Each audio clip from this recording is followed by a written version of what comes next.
This video is dedicated to Monumental Baser, who thinks I'm too much of a douchebag in my Hello I'm a Scientist videos. It's also dedicated to anyone who shares his opinion. If you don't like me being a douchebag, don't watch Hello I'm a Scientist, because that's kind of the point. Monumental Baser, if you're ever in my neighborhood, consider this a formal invitation to come on over and kiss my ass. Greetings, I'm chemist John Pendleton. Greetings, chemist-scientist John Morris Pendleton. And these are part of a series of conferences about creation, evolution, dinosaurs, the Bible, UFOs, ancient man, Big Bang, ape men. Wow! That sounds interesting! Wait, what?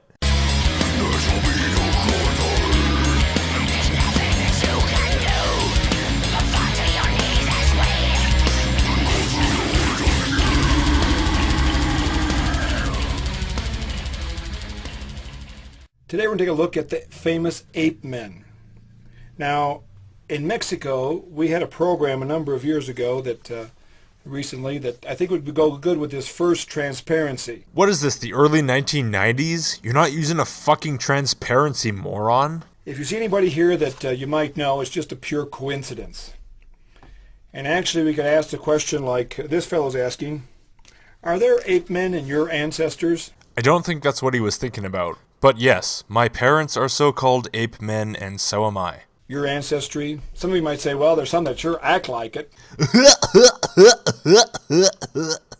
Now, one of the principles we're working on there has two parts, that evolutionists are good at two things. What two thing are evolution's good at, John? Making up fascinating stories and drawing excellent pictures of things that don't exist. John, I think what you actually mean is discovering fascinating stories based on the evidence, and drawing fascinating things based on the fossil record. We have this skull, which has been found and pieced together.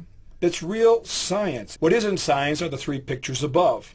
One looks kind of like a man, one looks kind of like an ape, and one looks like an ape man. Am I to take this to mean, John, that your argument against evolution is that some artists suck in interpreting bone structure and applying that to the human face?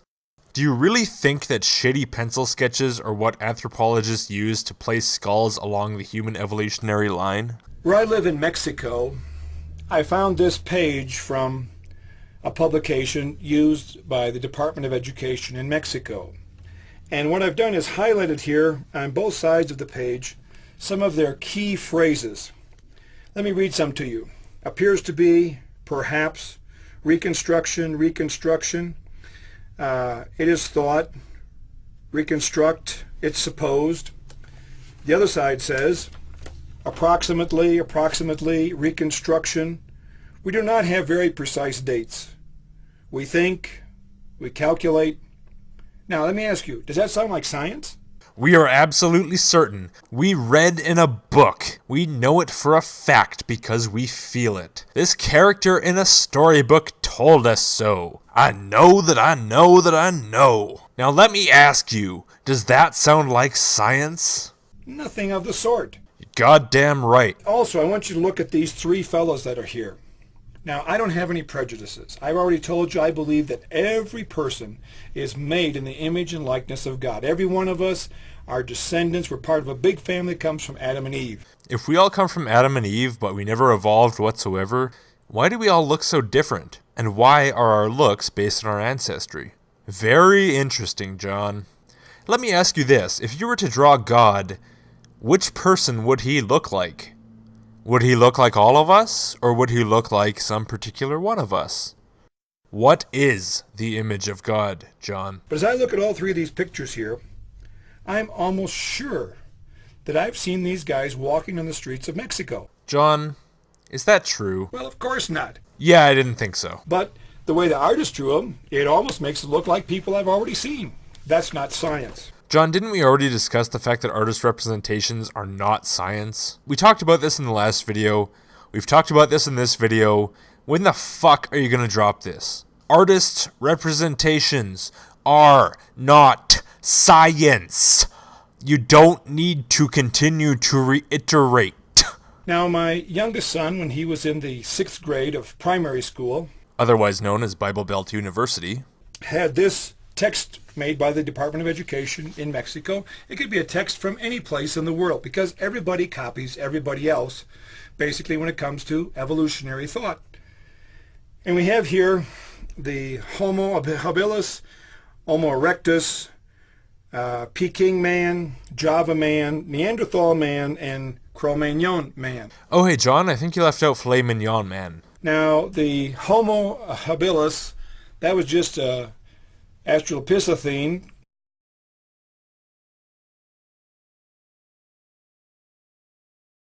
But we want to look more in detail at the Homo erectus. You said erectus. Peking man, Java man, Neanderthal man. Now, Cro-Magnon man. I could almost make a song out of that. Cro-Magnon man. He is so much like modern man that if we would just give him a good bath, shave him, put him in a suit and tie, give him a briefcase, put him in any business center, nobody would know the difference. He looks that much like modern man. Well, that's fascinating, John. Way to talk a whole lot and never make a point. Well, first let's take a look at Peking man. This is the cave near Peking, or Beijing, China, where in the 1920s they found burnt wood, stone tools, and cracked, smashed monkey skulls. Well, they put that all together and made not only Homo erectus, they also made Peking man. Peking man is Homo erectus. That's why it's called Homo erectus pekinensis. I don't know what classification system you're subscribing to, but generally, when the genus is Homo and the species is erectus, it's classified as a Homo erectus. Now, the use of fire and the use of tools is definitely a mark of man. We're the only ones that use fire. We're the only ones that make and use our own tools. Now, these cracked monkey skulls is only what was left over from supper. This might sound strange to you, but where I live in Mexico, we have these delicious brain tacos. It doesn't sound strange at all, John. As a matter of fact, it goes a long way to explaining your own monumental brilliance. There are a lot of people that eat brains today. There's people in other parts of the world, when they capture a monkey, they know that the flesh of the body is too tough. But they'll just cut off the head, take it home, put it on the coals. What? When it's well enough cooked, they'll just split the skull open. No way! And eat the brains out. Ew, that's so icky! Now, it might not appeal to you, but it's a real delicacy for these people. You're right, I'm sorry, that was rude. But apart from being just bad science and analysis of this, the worst part is that after World War II, all of the evidence for Peking man was lost. No, it wasn't. We don't have any burnt wood, any stone tools. We don't have any cracked monkey skulls. Nothing. I love this focus on the stone tools and monkey skulls as if that's what caused them to declare a new subspecies. The fact that we still have high-quality casts of the original fossils, plus the little bits and pieces that have been found since, apparently hasn't entered your mind. But you gotta get to a fucking point soon, man, because honestly, Peking man isn't exactly at the forefront of the study of human evolution. So I'm left wondering why you're putting so much focus on Peking man when you could be focusing on something much more high profile. And yet after over 50 years, this is still in the textbooks. That is bad science. And in those textbooks, John, is it surrounded by those good science terms that you like to complain about, such as... appears to be, perhaps, reconstruction. It is thought, reconstruct, it's supposed, approximately, reconstruction. We do not have very precise dates. We think, we calculate. Then we have the Neanderthal man. Fuck you, John. You went on that huge tirade about Peking man and made absolutely no point. What a waste of my fucking time. The Neanderthals are very famous, and we have lots of skeletal remains of them. One skeletal remain that was found before the turn of the 1900s, as I remember, was almost a complete skeleton. And when they put it together, it looked something like this. Kind of, like it was they said, well, that looks like a monkey is going to stand upright like a human being. Yeah, that's it. And for decades, that was the prevailing thought, that the Neanderthals were monkeys coming up into an upright walking position like humans.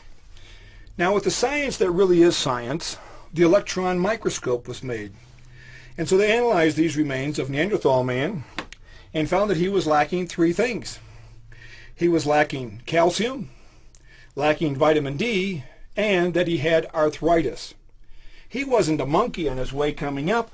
He was an old man on his way going down. You have no idea how much I love it, John, when you make claims that are just utter bullshit.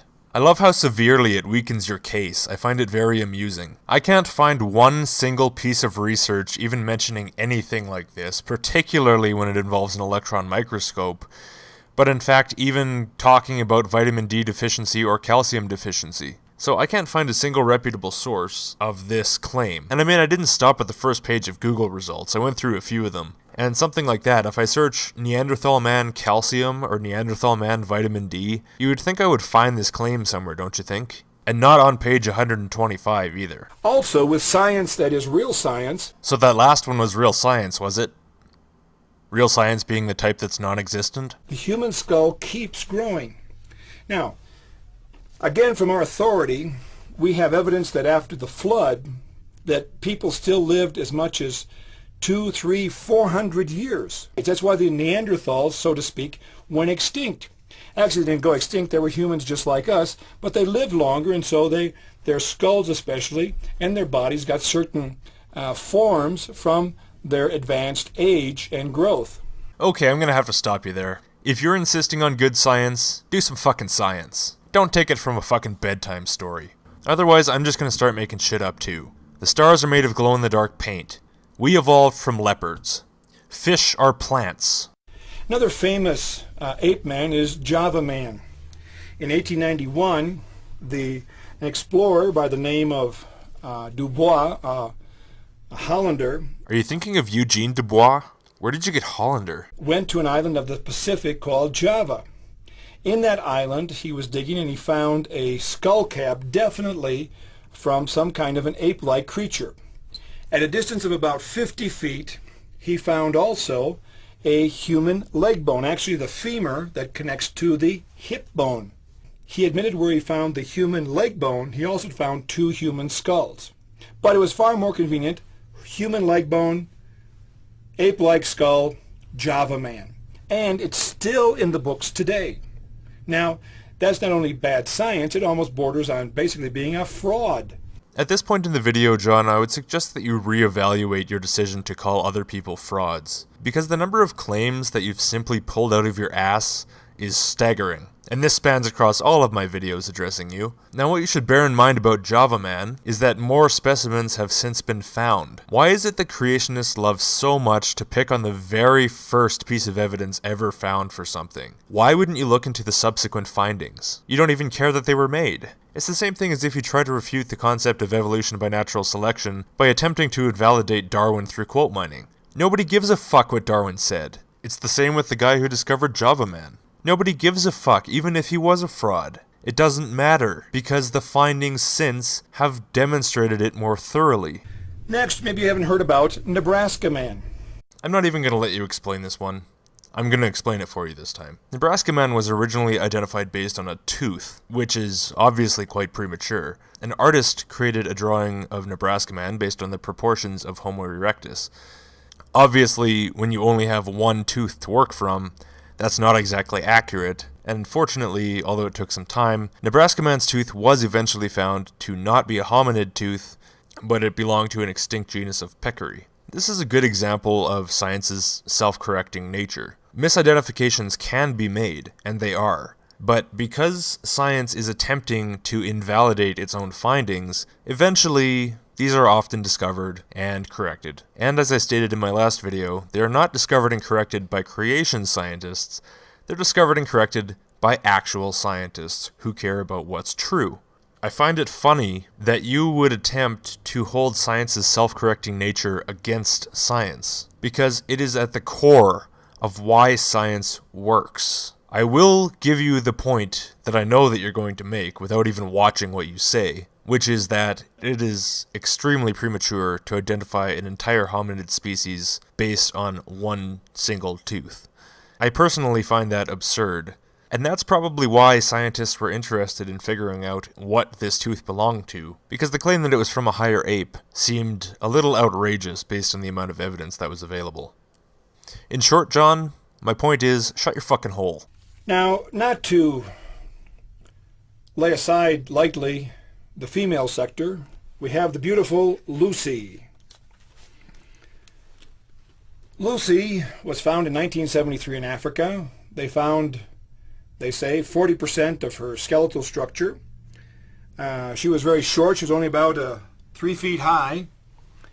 But in order for her to walk uprightly, they had to go about another 2 miles further in that direction, 200 feet deeper into the soil, to find a kneecap so that she could walk uprightly like a human. And obviously it was from the same skeletal structure. It's things like this that show you over and over how bankrupt human evolution is. Give me a fucking break, John. Would you stop flat out fucking lying and start putting at least a tiny little bit of fact into your statements? AL 129-1 was the first example of Australopithecus afarensis that was found. And yes, it was found 1.6 miles away from Lucy. It was not a part of Lucy. It had nothing to do with Lucy. Lucy's remains were scattered across the slope of a gully. They were not scattered over 1.6 miles. Not only that, but the identification of Lucy as a hominid species was based on the pelvis, femur, tibia, vertebrae, shoulder, comparison of the arms and legs. It was not based on the knee that was found 1.6 miles away. That's just fucking made up. I fucking hate when people do that shit. Also, in Indonesia, in the part in Sumatra by Kerinci, there are reports from the natives that they have actually seen ape-like creatures about 3 feet tall that walk uprightly like humans. Maybe these are the last living Australopithecines, of which we have many fossils, but they're a species in themselves. No way in transition to becoming humans. So the latest known examples of this species that we have are from 4.4 million years ago, and you think that they're still alive today? Really? Come on. Look, people claim that they've seen Bigfoot and the Loch Ness Monster and UFOs and ghosts and God, but there's no proof for any of it. There's no reason to believe any of it. I don't give a shit if people say they've seen a 3-foot tall monkey. I don't fucking care. What does it have to do with the facts? What does it have to do with the evidence? Unless you have thousands of people saying the same thing, and unless you're able to walk into the woods and see one of these fucking things, or unless you're able to produce a corpse of one, or unless you're able to produce a recent skeleton of one that isn't a fake, shut your fucking mouth. I don't care. Get your fucking evidence first. One of the most painful things for human evolution has been Piltdown Man. Go fuck yourself, John. This is another example of science disproving its own claims in order to advance the truth. So you can eat my fucking cock. For years, the belief has been that man has evolved and that his brain capacity got bigger and bigger. But in Laetoli, Africa, they found these side-by-side footprints of apparently an adult, probably a mother, with a young child. But the volcanic ash there tests out at 3.7 millions of years old. So now they change their story and they make drawings where you have these human-like feet and above is an ape-like creature. So we don't know which way we really evolved. Again, they're trying to make up a story. I'm not even going to bother to fucking research this one because I think I understand your angle now. You see, let's say they have some human-like footprints in 3-point-whatever-year-old volcanic ash, right? And all their other evidence for early hominins points to ape-like creatures, pre-human, etc., etc. They have all the fossils, all of their other evidence points to that. They have no evidence whatsoever for modern humans living in that time. Now let me ask you, what conclusion do you think they will draw once they date the volcanic ash? Are they going to draw the conclusion that because these footprints look vaguely human, they belong to modern humans? Or do you think they'll draw the conclusion that because these footprints look vaguely human, they belong to a vaguely human species that lived at the same time as the volcanic ash deposits test out at? Which is the more sensible conclusion? Based on all the other anthropological evidence, John, which is the more likely scenario? Which is the scenario that you should consider to be the most simple and therefore the most likely to be true? We are part of God's creation. Oh, right. The most simple answer is a magical, omniscient, omnipotent, omnipresent, omnibenevolent, invisible, intangible, yet somehow also white-bearded old man who lives outside of time and created us all but wrote a book to make it look like he doesn't actually exist because most of it is wrong, and planted a bunch of evidence to demonstrate beyond a reasonable doubt that his book is wrong. Of course. That's the simpler answer. That one makes the least assumptions of any of them. Now, whenever you see an article in a magazine or in a newspaper especially that has something to talk about the evolution from apes, prepare yourself for some very interesting reading and even some good laughs. Now there I have to agree with you. Cheap-ass magazines and newspapers are shit reading when you're looking for good science. I bought this magazine just a couple years ago. It says, How Apes Became Human. Yeah, you know what else it says? Time. You know what it doesn't say? Peer-reviewed scientific journal. Now, I'm also an auto mechanic, an automotive technician. Greetings, chemist, scientist, auto mechanic, automotive technician John Morris Pendleton.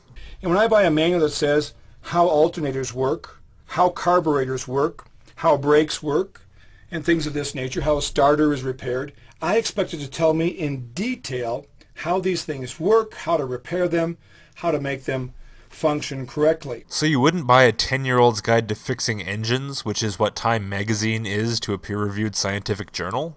Is that what you're saying? That's interesting. It's funny that you're conforming to my expectations of any grown man. You've never done that before. And so when I get a magazine from Time, which is backed up by millions of dollars, hundreds if not thousands of people of expertise in so many areas of knowledge, and they say that in the title of this magazine, How Apes Became Human, I want them to tell me how it happened. In a 10-page article designed for the casual reader, you want Time magazine to explain to you thousands upon thousands of pages worth of scientific research?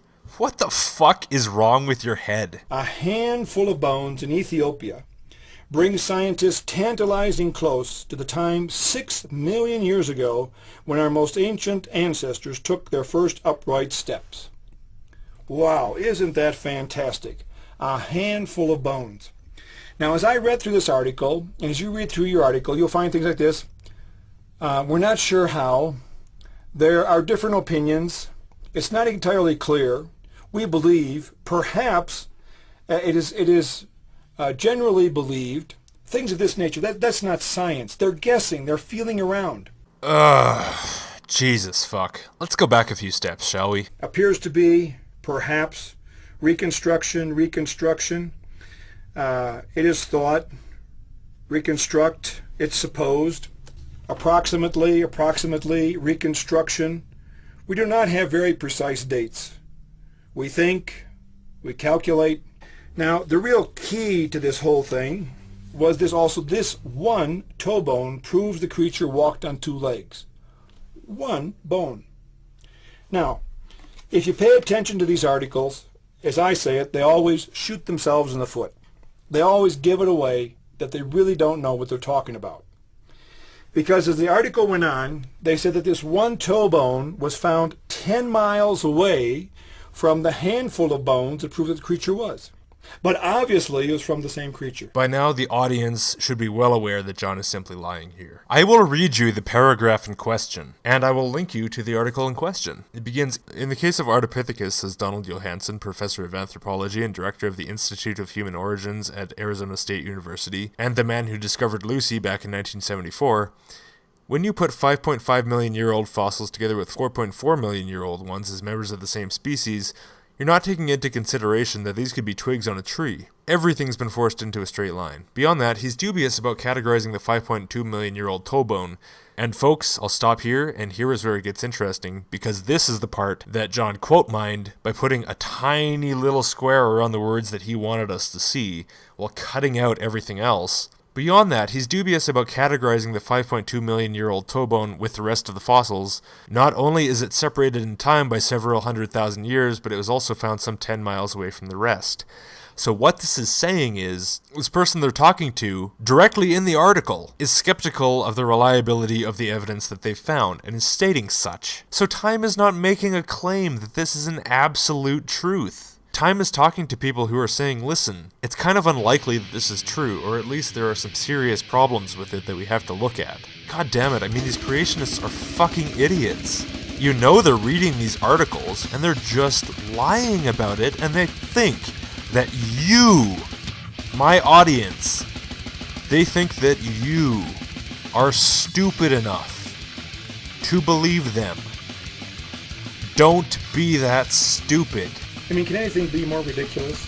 No, it really fucking well couldn't be more ridiculous. And you know what? I'm going to address my audience here for a minute. I don't watch these videos before I do this. I record everything as I go through the video. I watch it little bit by little bit. And this video started out as just a lighthearted mockery of this guy because he's fun. You know, he serves as a good proxy for your typical creationist, but he's entertaining. I mean, he's stupid enough and harmless seeming enough that he's kind of fun to deal with. And that's why I use him. He's dumb enough that he says enough stupid things that I can make fun of him on a regular basis for them to keep the video entertaining even though it's a half hour long. But honestly, it's been really hard to keep this video lighthearted like I wanted it to be, and I apologize for that. Maybe you're sitting there eating your dinner, maybe you just wanted a little lighthearted creationist ponage to while the time away. And I'm sorry, this has got really serious because this guy has really pissed me off. Because he's exemplified the typical creationist, the lying, deceitful, useless prick. The kind who does nobody any good, the kind who only serves to erode our society and make us all fucking retards. And I'm sick of this shit. So I'm sorry. I apologize to my audience. I'm sorry. I'll keep going, and I'll try and keep it a little lighter from this point on. Now, this diagram, as you can see, is with the intent of showing us the evolution of the different species. These are all drawings. But this has an effect upon, I believe, all of us. Some of us more, some of us less. But we have this idea because of skin color, of slanted eyes that the Orientals have. I don't think calling them the Orientals is going to win you any friends, John. Different kinds of hair, different bone structure, different facial features, that we have this idea that there's different races. Nothing of the sort. It's just all part of the one species, the one race, the human race. I think you just redeemed yourself from your Orientals comment. Very good. I couldn't agree more. Now, John goes on for a long time describing a situation where a black man received a white man's kidney and is functioning perfectly fine as a refutation of the concept of racism. I don't think we need to listen to that because I'm quite sure that we're all in agreement here. And if we're not, fuck off. Of the many quotes that we could give in closing, I like this one from Dr. Lyle Watson. He says, "The fossils that decorate our family tree are so scarce that there are still more scientists than specimens." How could anyone be surprised that there are more scientists than specimens? The remarkable fact is that all the physical evidence that we have for human evolution can still be placed with room to spare inside a single coffin. At this point, if there's still anybody watching this video, I would like to call upon my YouTube friends to help me out with finding this piece of documentation because I've done a search for this quote. It is from Science Digest, Volume 90, May 1982, page 44. And this quote is repeated ad nauseum on creationist websites, but it's not repeated anywhere on real websites. Go figure. So what I would like to do is do the same thing as I did with my first Hello, I'm a Scientist video, where I went and found the article in question in the actual physical paper, in this case magazine. Also, I would like to find the Time magazine that John was talking about earlier. So if anyone can help me out with finding either of those, that would be wonderful. If you can point me to somewhere online where I can buy them, great. If you can point me to somewhere online where I can download them, also great. Either way, I want to see these quotes in full context. Now, the issue of time is not so important because I'm sure that I can order a back issue if I need to. Plus, I have the full article available online on Time's website. So that's fine. But this Science Digest from 1982 article, I don't have available to me immediately online, so I'm going to need some help finding that. So if anyone wants me to look at the actual source for this quote, wonderful. I can say right now, though, that it's complete horseshit, because even in 1982, I'm pretty sure that we had more specimens than that. There's 4 questions in life everyone needs to answer. Answer as soon as possible. Answer correctly, because it'll give an entire direction to your life. And that is, who am I? Where did I come from? Why am I here? Where will I go after I die? Let's take the 2 belief systems. Let's take evolution and creation. According to evolution, who am I? I am about 210 pounds of water and chemical substances. Ladies and gentlemen, step right up. Come one, come all. Only 10 cents to see the bizarre freak of nature. The man who never learned the difference between the words who and what. Where did I come from? I came from an explosion that happened about 20 billion years ago. If you're going to describe it like that, I'll describe your creation myth like this. I got poofed into existence by some dude. Why am I here? I don't have the faintest idea. Sucks to be you. You'd think you could have figured that out by now. I can suggest something, though, to spread lies and superstition. That'd be a good one. You make your own reasons for being here. If you don't want to be here, kill yourself. Nobody's going to miss you. Where will I go after I die? To become part of the other water and chemicals that make up this earth. Again, back to the creation version with the same attitude. Where do I go after I die? Go sit on a cloud somewhere. What lousy answers. No kidding. You could have done a whole lot better at that. Go read some Sagan or something, dude. What lousy motivation to even exist, to keep on living, to keep on trying to get better. You really don't seem to be trying too hard to get better, John, but as far as the motivation to keep on living, kill yourself. Let's go to the side of creation. According to creation, who am I? I'm an important person, made in the image and likeness of my Creator. You're an abject slave who has to grovel and snivel your whole fucking life, and you'll probably burn anyway. Born worthless, die worthless. And you can't make your own worth for yourself either. You are a worthless piece of shit on the sole of God's shoe. Doesn't that make you feel nice? Hey, if we're playing this game, John, I'm not going to be nice about it. Where did I come from? I came from a loving, intelligent creation. A psychopathic demon god decided he wanted to fuck around with some dirt. Why am I here? To know, love, serve, and obey, trust my Creator and Savior, Jesus Christ. To be a slave, and to teach my kids to be slaves too.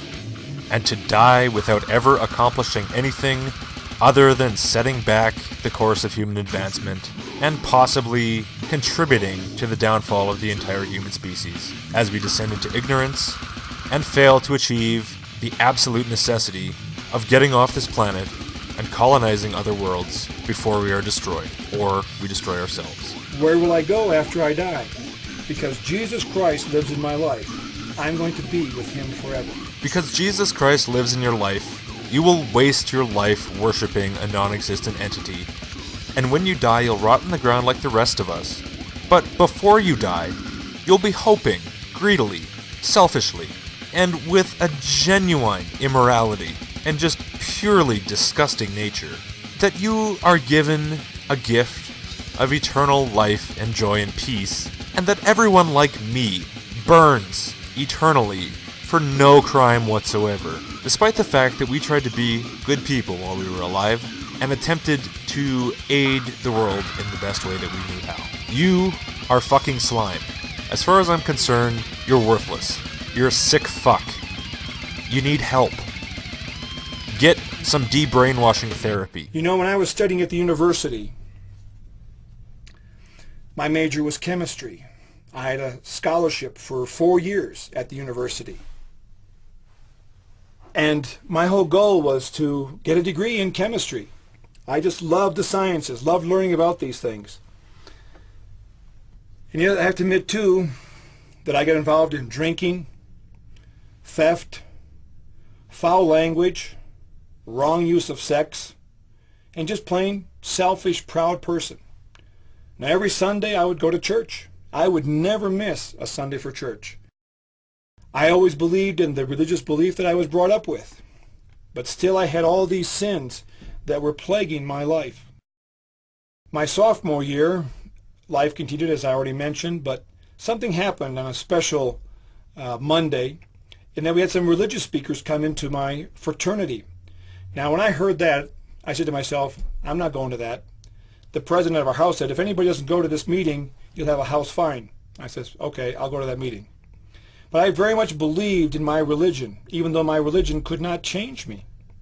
But these fellows about my age, I was 19 years old, told about how their lives used to be, how they came to know Jesus Christ, and how Jesus Christ had changed their lives. Well, this was really unusual to me because I believed in God, I believed in Jesus Christ, but my life was going from bad to worse.